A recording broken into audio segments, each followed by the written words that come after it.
Hello, bachcho. Let's read this question. So the given direction are each of this question contains two statement, assertion and reason.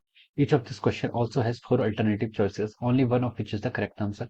You have to thus select one of the codes A, B, C, D given below. Okay. A के corresponding है आपका assertion is correct and reason is correct. Reason is the correct explanation for the assertion. B के corresponding assertion is correct, reason is correct and reason is not the correct explanation for assertion. सी में क्या given है assertion is correct and reason is incorrect और D में given है आपका assertion is incorrect and reason is correct. Okay, so the given assertion is according to Huygens principle, no backward, okay, no backward wavefront is possible. Okay, given reason is amplitude of the secondary wavelet, amplitude of the secondary wavelet is proportional to 1 over cos theta, where theta is the angle between the ray at the point of consideration and the direction of our secondary wavelet. Okay, तो चलिए बच्चों अब हम इस question को start करते हैं. तो देखिए बच्चों इस क्वेश्चन का की कॉन्सेप्ट आप क्या लिख सकते हैं. The key concept of this question, यहाँ पर हमें क्या बताना है, यहाँ पर हमें वेव फ्रंट के बारे में बताना है. हमें किसके बारे में बताना है, वेव फ्रंट की स्टडी करनी है. ओके, तो देखिए बच्चों वेव फ्रंट होता क्या है, वेव फ्रंट होता है आपका, वेव फ्रंट क्या होता है आपका, वेव फ्रंट एक ऐसा इमेजिनरी सरफेस होता है, वेव फ्रंट एक ऐसा इमेजिनरी सरफेस होता है जिसके हर पॉइंट पर हम क्या बोल सकते हैं, आपका जो फेज होता है, फेज क्या होता है आपका कांस्टेंट रहता है. Okay, wave front is an imaginary surface at which every point of which phase is constant, phase आपका कांस्टेंट रहता है. And direction of propagation of wave, और जो क्या होती है आपकी direction of propagation of wave, wave की जो आपकी प्रोपेगेशन की डायरेक्शन होती है, okay, is perpendicular to the direction of propagation of wave, is perpendicular to the wave front. ये क्या होती है आपकी वेव फ्रंट की क्या रहेगी, आपकी परपेंडिकुलर रहेगी. ओके, तो हम this are the characteristics of our wave front. ये क्या होती है आपकी वेव फ्रंट की क्या होती है, प्रॉपर्टीज होती है. ओके, अब देखिए अब हम यहाँ पर अजर्सन पर मूव करते हैं.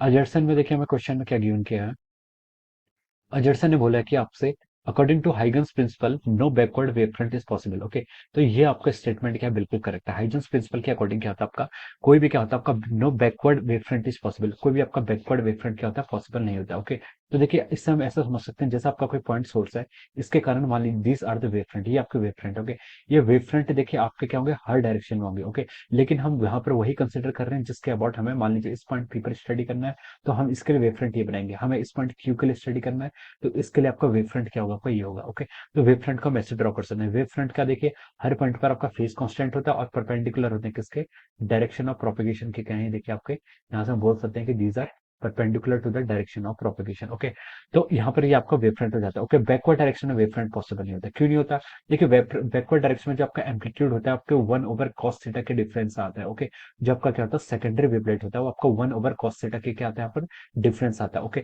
और जो थीटा होता है, थीटा यहाँ पर क्या होता है, थीटा जो एंगल होता है ये आपका direction of propagation of wave, और अगर आप बैकवर्ड डायरेक्शन की बात करें यहाँ पर ये एंगल होता है. ओके, तो देखिए अगर हम क्या करते हैं, अगर हम फॉरवर्ड डायरेक्शन मूव करते हैं, ओके, तब आपका थीटा कितना होता है, जीरो हो जाता है. थीटा जीरो हो जाएगा तो हम बोलेंगे कि इसका कंट्रीब्यूशन कितना आएगा, इस टर्म का कंट्रीब्यूशन आपके 2 के इक्वल हो जाएगा. 1 प्लस कॉस जीरो की वैल्यू 1, तो 1 प्लस 1 कितना होगा, 2 होगा. अगर हम क्या करते हैं बैकवर्ड बात करते हैं, अगर हम बात करते हैं किसकी, बैकवर्ड वेव फ्रंट की, बैकवर्ड वेव फ्रंट के केस में क्या होता है, थीटा की वैल्यू आपके किसकी इक्वल हो जाती है, पाई की वैल्यू पाई के इक्वल हो जाती है, और कॉस पाई की वैल्यू कितनी हो जाएगी, -1, तो ये आपका कितना हो जाएगा, जीरो. ओके, सो अगर आपका जो बैकवर्ड वेव फ्रंट होता है उसके केस में आपका ये जो टर्म होती है, क्या टर्म होती है आपकी, एम्पलीट्यूड होता है, ये कितना हो जाएगा, वो जीरो हो जाएगा. इसलिए हम कहते हैं कि आपका बैकवर्ड वेव फ्रंट क्या पॉसिबल नहीं होता है. ओके, सिर्फ हम क्या करते हैं यहाँ पर ये जो ये आपके ये शॉर्ट कमिंग थे किसकी, हाइजेंस प्रिंसिपल की, फिर हमने इसको क्या किया, इसको हमने अपने क्लियर किया by using this theory. Okay, intensity की थ्योरी से हमने बताया कि इसलिए क्या होता है आपका बैकवर्ड वेव फ्रंट आपका पॉसिबल नहीं होता है. ओके, तो this is the reason, this is the reason कि हमारा बैकवर्ड वेव फ्रंट क्यों पॉसिबल नहीं होता है. ओके, तो हमने बोल दिया according to Huygens principle no backward wave front is possible, एजर्सन आपका करेक्ट हो गया. अब गिवन क्या है, रीजन, रीजन क्या गिवन है देखिए, रीजन में गिवन है कि amplitude of secondary wavelet is proportional to 1 over cos theta, where theta is the angle between the ray at the point of consideration and the direction of secondary wavelet. Okay, तो reason भी आपका क्या है, बिल्कुल correct है. Reason is also correct. Okay, reason भी क्या है आपका बिल्कुल करेक्ट है, तो हम बोल सकते हैं यहाँ से आपका अजर्सन भी करेक्ट है, रीजन भी करेक्ट है, और रीजन आपको क्या एक्सप्लेन कर रहे हैं कि हमारा क्या बैकवर्ड वेव फ्रंट पॉसिबल क्यों नहीं है. ओके, तो हम बोल सकते हैं assertion is correct, reason is correct, and reason is the correct explanation for the assertion. Okay, तो इसके लिए हम लिख सकते हैं कि इस क्वेश्चन के करस्पॉन्डिंग जो आपका क्या होगा यहाँ पर ऑप्शन ए होगा, वो क्या होगा, इसका करेक्ट आंसर होगा. Okay, we can say that option A will be the correct answer of this question. Okay, so I hope you all understood this concept. All the best and thank you.